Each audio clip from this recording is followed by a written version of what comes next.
Hi folks, just one more video. I want to just follow up with something, and that is the use of the points bank. And again, we've been through this. We know we're not going to make £8 million following this strategy, but I just want to show you the effect it has on this balance. So what I'm going to do is I'm going to start with a 100-point bank, which obviously far too big a bank to use for this sort of strategy. But let's just have a look at this figure here when I do this. Okay, so I'll change that from 10 to 100. I press enter. You can see all of a sudden now I'm going to start with £1,000, £10 bets, and over the 6 years we're now going to make £1,788 profit, which isn't great. If I change this number now to 50, so half that bank again, you can see this figure is now £6,575. We're putting £20 on. But again, it's we're winning so many games, we have such a high percentage of winning games that it's just, you just no point having a 50-point bank at all. Don't get me wrong, still made £6,500 profit. It's not bad, but it's just a waste of your bets are just too small. So let's half it again to 25 points. And again, absolutely super safe. Never in a million years going to go bankrupt doing this. But now you've made £50,000, which obviously we're getting into good returns now. You start with £1,000, you make £50,000 profit over 6 years. That's a really good investment. But again, you just don't need to play with a 25-point bank. And your biggest stakes only ever get to £2,000 over 6 years. So let's start going down in 20s now. In 5, sorry. So I'll go to 20. And if you watch this figure here, it's 50,000. I put 20 in there, and that's over doubled to 128,000. And if I reduce it again to 15, 120,000. So let's go back to 20. 128,000. I reduce it by 5 point to 15-point bank, and now you're looking at £500,000. If I go to 10 points, which was on, and you can see now it's 8 million. So just then 5 points again from 15, from £500,000 to 10. I've gone to 8 million. Let's start going down a bit further. 9. A 9-point bank will leave you on 20 million. Again, that's only get these on, but it will show you the progression. 8 points will take you to 55 million. We will go at some point. It will get that low that there'll be a tipping point where it just collapses. 7 points, 184 million. 6 points would have been 793 million. Just to give you an idea of the progression. And you can see the figures here, so it's slowly going up.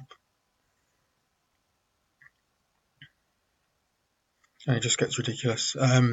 This just shows you again the power of accumulation. Not expecting you to get that sort of money on, obviously. So 5 points. That's gone even bigger. That's a lot. 4 points is even bigger. It's just getting stupid now. 3 points. Let's look at 4. So 3 points is even bigger. So you get 2. And as you can see there, 2 points, it completely crashes. Even though 3 is the highest one, that's obviously really super high risk. And in fact, on certain days you have more than 3 games, so you'd have to play them games individually.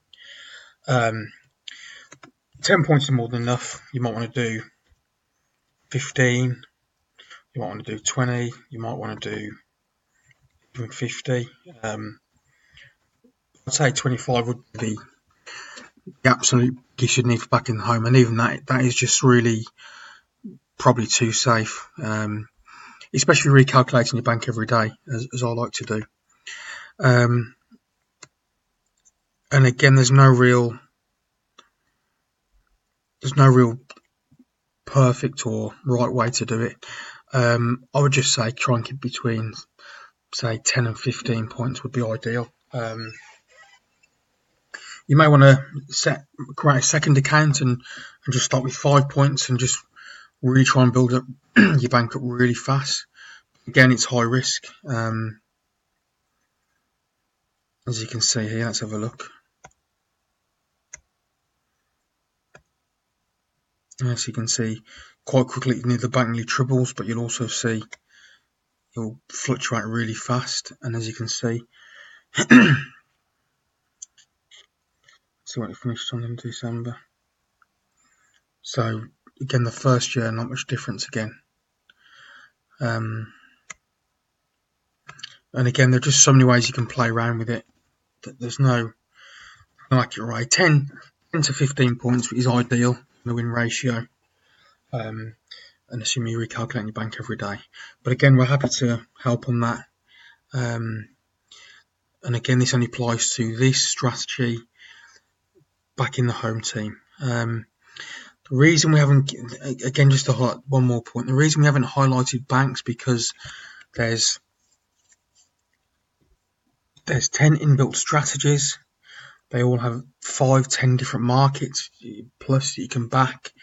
And for each one, you can play it aggressively, you can play it in a cautious way. You can recalculate your bank every day, every month. So, for example, if we was doing this strategy and was recalculating our bank every month, we would probably use a 25 point bank at least. But again, that wouldn't be really the way I would recommend you play or use your strategy. So that's the reason why we do encourage members to watch these videos, read the ebook, and then come back and ask us individual questions, and let's try and get you set up properly. Okay, let's not try and use some old typical generic structure that people fall off with. It's not individual. Okay, we need you to make your portfolio that suits you.